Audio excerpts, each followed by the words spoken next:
Olá, amigos da Rádio Espiritismo BH. Eu sou Valdir Pedrosa e apresento o programa Estudando o Evangelho segundo o Espiritismo, onde estamos tratando do capítulo 15 desta obra, cujo título é Fora da Caridade não há salvação. No programa anterior, iniciamos um estudo com alguns comentários acerca da parábola do bom samaritano. E hoje daremos continuidade a estes comentários. Quando Jesus diz que um homem vinha descendo de Jerusalém para Jericó, ele realmente tinha toda a razão em fazer tal afirmação, porque Jerusalém é uma cidade situada a 800 metros de altitude. Já Jericó fica a 250 metros abaixo do nível do mar. Na interpretação de várias pessoas estudiosas do Evangelho de Jesus, a parábola do bom samaritano é a nossa própria história. É a história da reencarnação do Espírito, onde Jerusalém, como sendo a capital religiosa, o centro de espiritualidade daquela época do povo judeu, representa as paragens superiores do plano espiritual, de onde o espírito, entre aspas, desce para reencarnar no mundo material, no mundo físico, representado neste estudo pela cidade de Jericó, uma cidade muito importante em termos de comércio para a região da Judéia naquela época. Em muitos ensinamentos de Jesus, como Allan Kardec salienta no início deste capítulo que estamos estudando, vemos a exaltação da humildade e a humilhação do orgulho. Dizemos isso porque o personagem principal desta parábola é um samaritano. E os samaritanos eram considerados hereges pelos judeus ortodoxos, eram desprezados, eram anatematizados e perseguidos, considerados pessoas de má vida, pessoas de má índole, e os judeus que se prezavam sequer falavam com os samaritanos. E nessa parábola Jesus situa o samaritano como sendo o grande herói. Não temos a menor dúvida de que o doutor da lei que fez a pergunta a Jesus, ele tinha total conhecimento do que precisava fazer para herdar a vida eterna. Tanto é que respondeu de có e salteado, e Jesus ainda falou com ele: respondeste bem, faze isso e viverás. Olha, quer dizer que ele conhecia o que precisava fazer. Ele tinha o conhecimento teórico, mas não a prática. Não vivenciava aquilo que sabia. Infelizmente, esta ainda é a posição, a postura de muitos de nós. Sabemos como devemos nos portar, sabemos o que devemos e precisamos fazer, mas ainda não fazemos.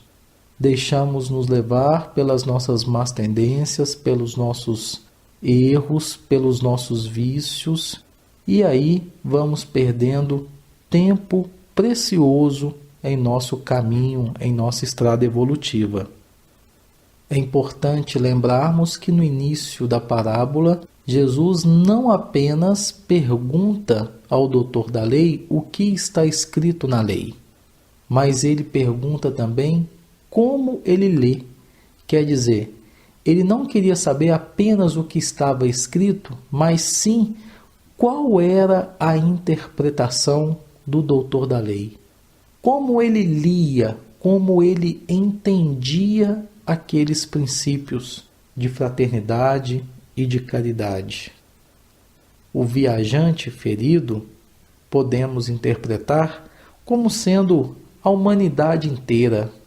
São os homens saqueados de seus bens espirituais e de sua liberdade pelos poderosos do mundo. O sacerdote e o levita que passam de largo e simplesmente não socorrem o homem ferido são os religiosos de hoje, os sacerdotes, os padres, pastores, dirigentes, médiuns e expositores espíritas que tratam apenas dos interesses dogmáticos e do culto de suas igrejas ou de seus núcleos religiosos. É importante lembrar que o levita, como sacerdote da tribo de Levi, tinha funções administrativas no templo e nas sinagogas. E o samaritano? Como podemos interpretar este personagem? Quem era o samaritano?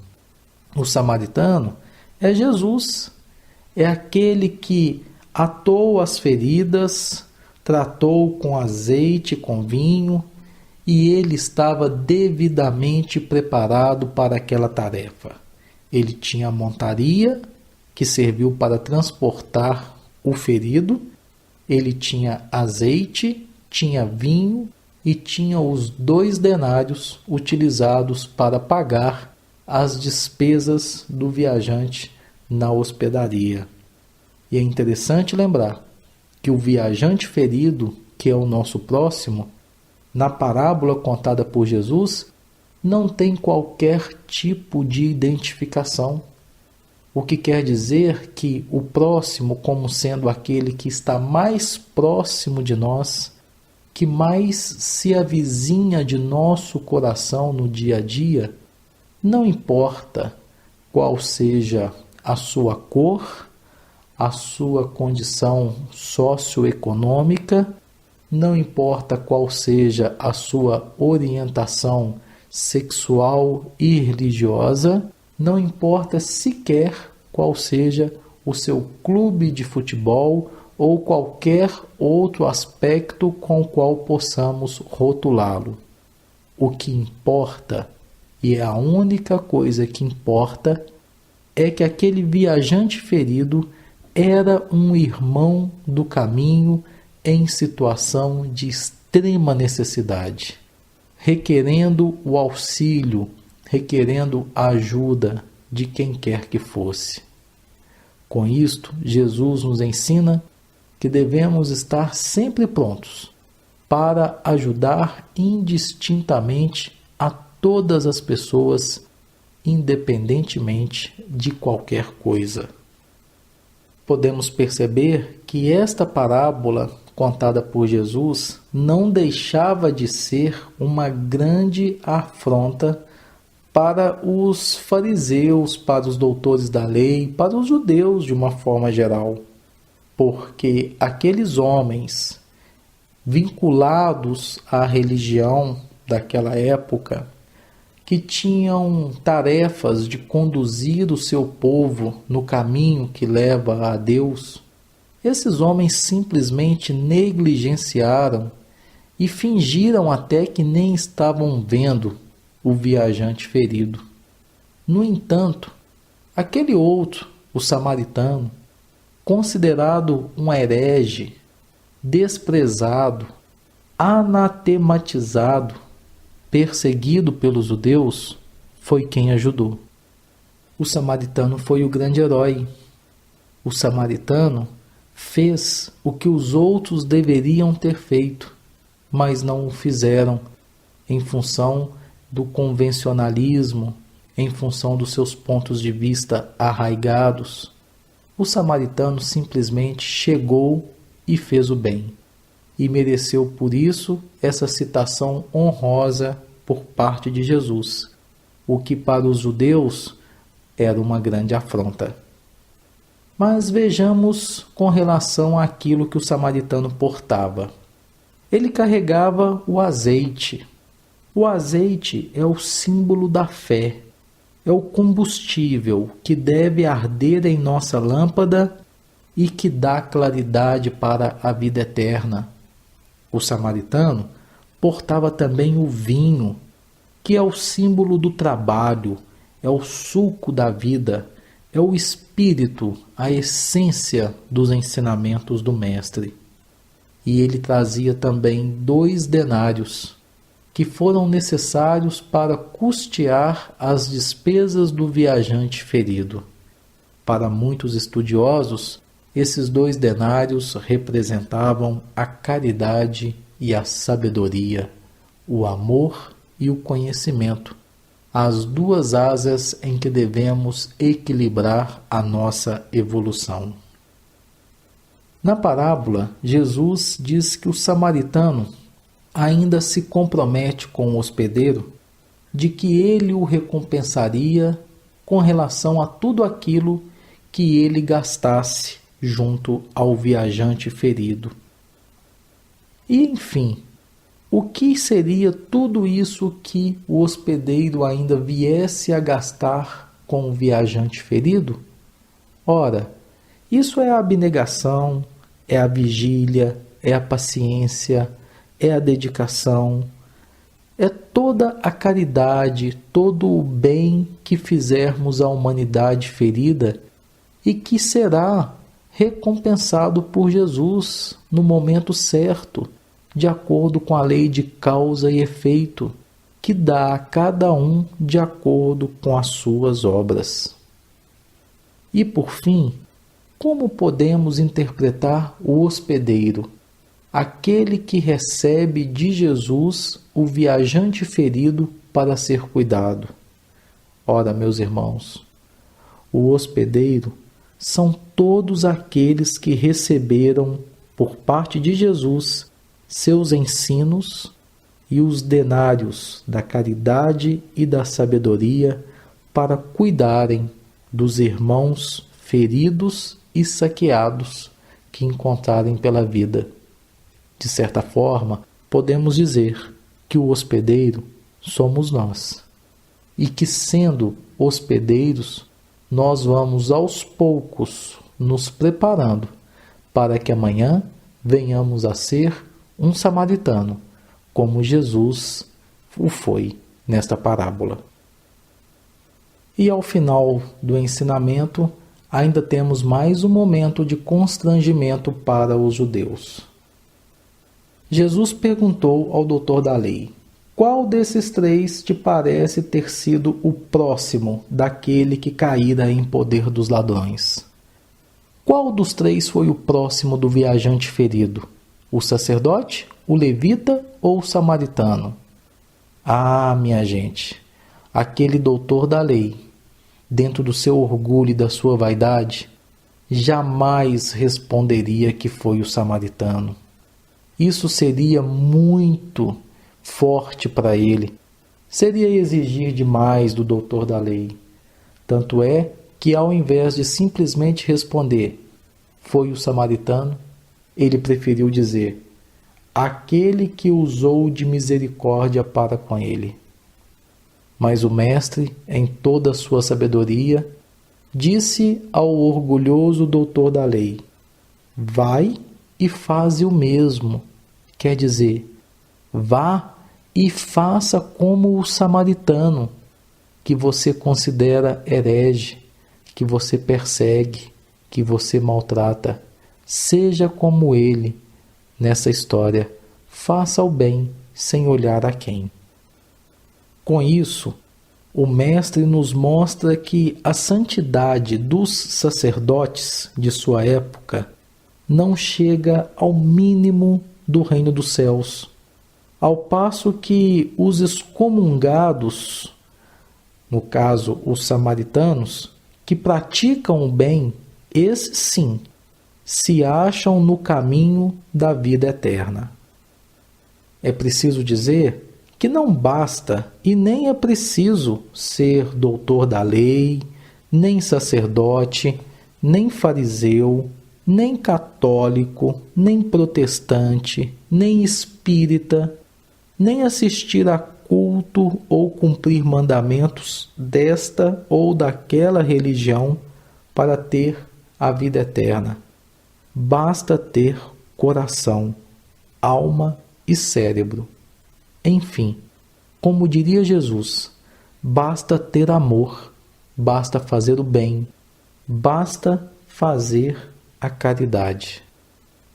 Emmanuel, certa feita, disse que a maior caridade com relação à doutrina espírita é a sua própria divulgação. E a maior divulgação que podemos fazer em relação à doutrina espírita não é simplesmente falar sobre ela, mas vivenciar em nosso cotidiano os seus princípios. Para interrompermos o programa de hoje, trouxemos uma lição do livro Jesus no Lar, ditado pelo espírito Neio Lúcio ao médium Chico Xavier. É a lição de número 29, a parábola relembrada. Diz assim, abre aspas, depois da parábola do bom samaritano, à noite, em casa de Simão, Tadeu, sinceramente interessado no assunto, rogou ao mestre fosse mais explícito no ensinamento. E Jesus, com a espontaneidade habitual, falou. Um homem enfermo jazia no chão, em esgares de sofrimento, às portas de grande cidade, assistido por pequena massa popular, menos esclarecida e indiferente. Passou por ali um moço romano de coração generoso, em seu carro apressado, e atirou-lhe 2 moedas de prata, que um rapaz de maus costumes subtraiu às ocultas. Logo após, transitou pelo mesmo local um venerando escriba da lei, que, alegando serviços prementes, prometeu enviar autoridades em benefício do mendigo anônimo. Quase de imediato, desfilou por ali um sacerdote que lançou ao viajante desamparado um gesto de bênção e, afirmando que o culto ao Supremo Senhor esperava por ele, exortou o povo a asilar o doente e alimentá-lo. Depois dele surgiu, de relance, respeitável senhora, a quem o pobre se dirigiu em comovedora súplica. Todavia, a nobre matrona, lastimando as dificuldades da sua condição de mulher, invocou o cavalheirismo masculino para aliviá-lo, como se fazia imprescindível.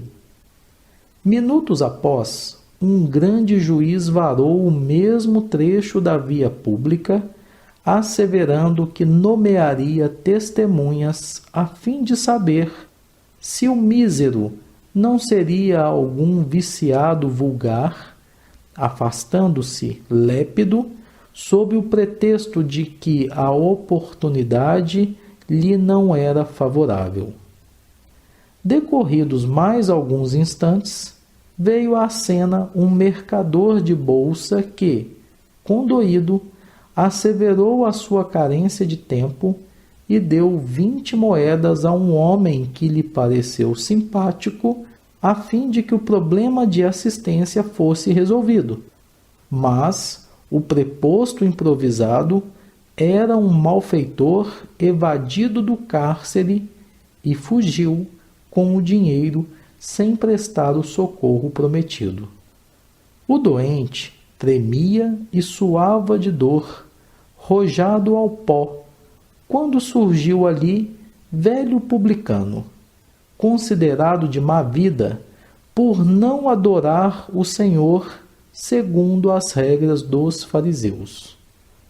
Com espanto de todos, aproximou-se do infeliz, endereçou-lhe palavras de encorajamento e carinho, deu-lhe o braço, levantou-o e, sustentando-o com as próprias energias, conduziu-o a uma estalagem de confiança, fornecendo-lhe medicação adequada e dividindo com ele o reduzido dinheiro que trazia consigo.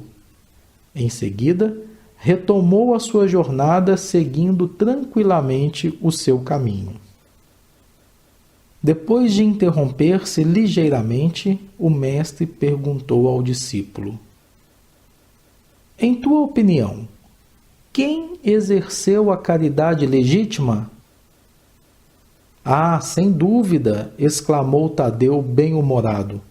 Embora aparentemente desprezível, foi o publicano, porquanto, além de dar o dinheiro e a palavra, deu também o sentimento, o tempo, o braço e o estímulo fraterno, utilizando para isso as próprias forças.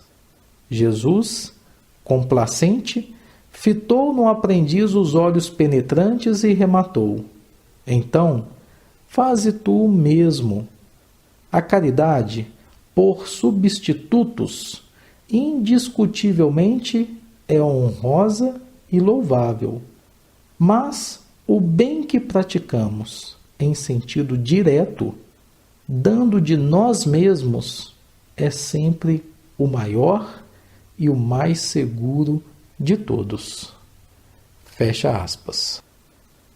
E desta forma, meus amigos, com esta belíssima página de Néio Lúcio, psicografada pelo saudoso Chico Xavier, nós interrompemos o programa de hoje, prometendo voltar na próxima edição com a continuação dos nossos estudos sobre o capítulo 15 de O Evangelho segundo o Espiritismo, Fora da caridade não há salvação. Muito obrigado a todos vocês pela companhia de sempre. Rogamos a Deus e a Jesus, o nosso querido Mestre, que nos abençoe a todos.